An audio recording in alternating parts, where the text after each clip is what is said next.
Welcome to Luca is a Billionaire, where the only thing I invest in is your answers.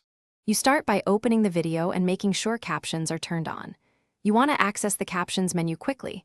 On desktop, click the gear. On mobile, tap the three dots. Once done, choose Subtitles/CC to see available languages. If you only see auto-translate later, keep going, this is normal. I'll show you how to switch to a specific language and how the interface differs between desktop and app, so you can follow along and make the change now. Next, open Subtitles/CC and scan the listed languages. Select one for immediate change. If the language you want isn't listed, pick Auto-Translate, then scroll and tap your target language. This creates on-the-fly translated captions. Make sure to watch a few seconds to confirm timing and accuracy, because Auto-Translate can shift wording.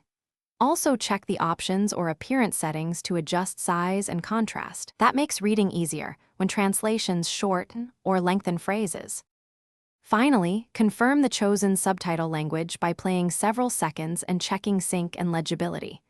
If captions fail to appear, reload the page, update the app, or clear cache and try again. This fixes most glitches. Make sure your network connection is stable because buffering can disable caption loading. If problems persist, switch browsers or devices and report the issue through YouTube feedback so creators and engineers can investigate. This often prompts quicker fixes for caption availability. Thanks for watching and please subscribe. It's the best investment you'll ever make.